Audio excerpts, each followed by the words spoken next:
camera. You give it to me. Give it off. Give it off. Down. Give it. Michael Bay has always been a director of the id.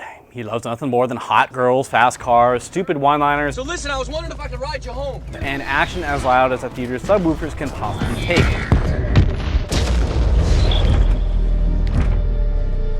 In celebration of the release of the third entry, we thought we'd take a very brief look at the first two installations of this series and get you up to speed on what the secret ingredients are behind the franchise that has made $3 trillion at the box office, roughly.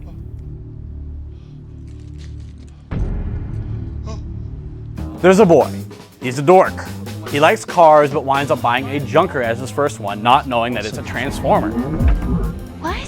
Stop me if you've heard this one before in a Michael Bay movie, but his car dealer happens to be a black man who's used as outrageously wacky comic relief. Hey, my man! Oh, don't be like that. If I had a rock, I'll bust your head, bitch. Say, man, she deaf, you know? Sam likes saying no a lot. No. He also likes boobs. His grandfather's glasses hold the key to finding a special cube called the Allspark that the Transformers want, thus enmeshing him in a far bigger plot between the Transformers and the Decepticons. Also, there's a crack military squad who help expand the film's generally horrible problem with race relations by learning that Indian people can be funny too. Also, sir, have you heard about our Premium Plus World Service Gold package? No, I don't want a premium package! They're also caught up in the Decepticon threat for some reason. Elsewhere, there's only one hacker in the world that can break the Decepticon code. Of course, a theme that truly belongs to the worst of cinema. Shockingly, he happens to be a black man who elicits humor by being outrageous. After being saved from the Decepticons by his car, Sam Witwicky realizes the trouble he's in. Luckily, more Transformers come to Earth to help Bumblebee, and we're quickly introduced into the world's most expensive advertisement for GMC vehicles.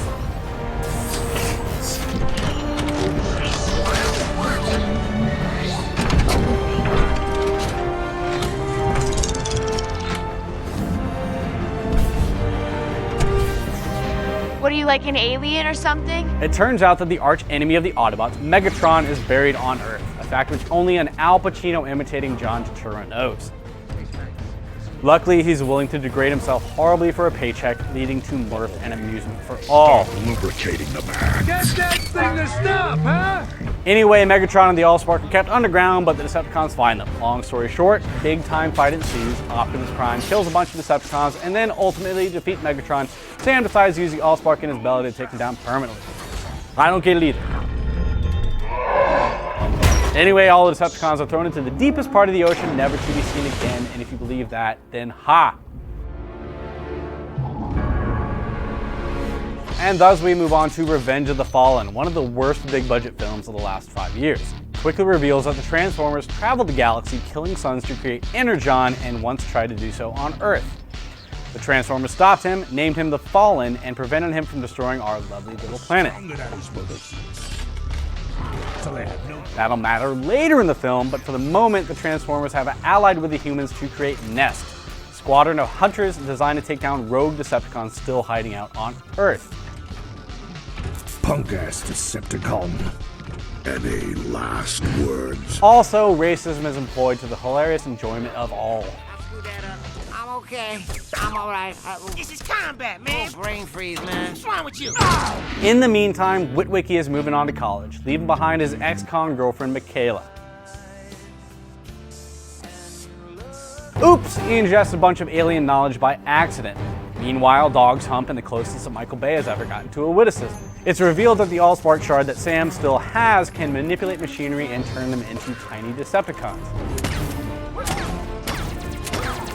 Alas, he's off to college, leaving behind his hot girlfriend, only to find another hot girlfriend, only to have his other hot girlfriend walk in on them in bed, only to discover that the other hot girlfriend is actually a Decepticon herself, leading to a wonderful array of sex and vomit jokes, which is like the 10th different way in which you might know that you're watching a Michael Bay movie. Who are you? Meanwhile, the Decepticons eavesdrop on a painfully expository conversation, learning about the location of an Allspark shard and Megatron, and they quickly steal the former to revive the latter. Megatron quickly heads back to meet up with the Fallen, an even eviler Decepticon, who reveals that Sam's alien knowledge is the only hope for the continuation of the Decepticon race. The key to saving our race now lies within Using Optimus to get to him, the Decepticons quickly overwhelm him like 8-to-1 odds and then do what comes naturally to them.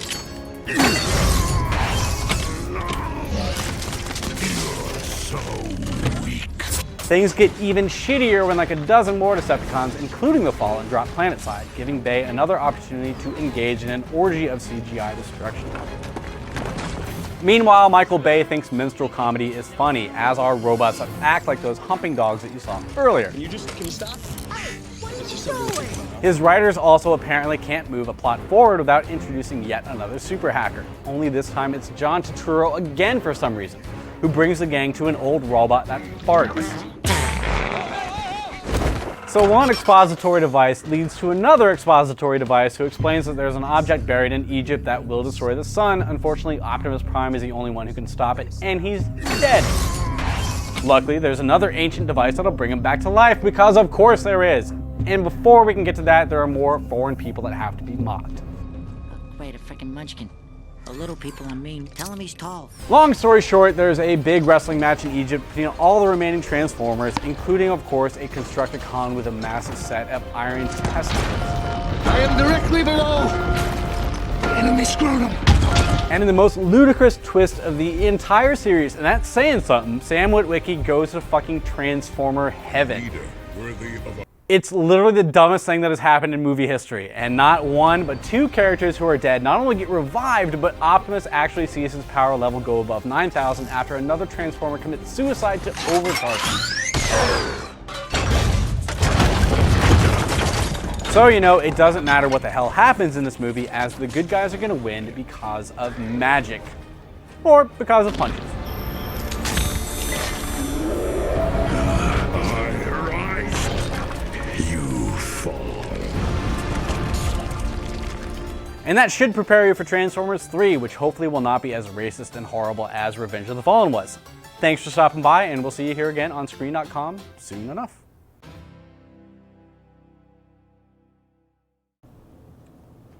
That was kind of the end. That's all I wrote. Because he just punches the dude at the end of it, and that's kind of the. I don't remember any of this. Fucking Transformer Heaven. Oh my god, it's so terrible. Is that part 2? Yeah. Okay, I never saw that. It's fucking, yeah. It's really bad. It's super racist and awful. Yeah, I did hear about the racism. Let me go up a little bit more. So wait, does he die? Yes. And then the Transformer Heaven gods bring him back to life. Him and Optimus Prime? Well, he comes back to life, and then he brings Optimus Prime back to life. It's fucking retarded. I've never seen that movie. Yeah, I'm spoiling it all. You're really making me want to see it. It is a glorious train wreck of crap.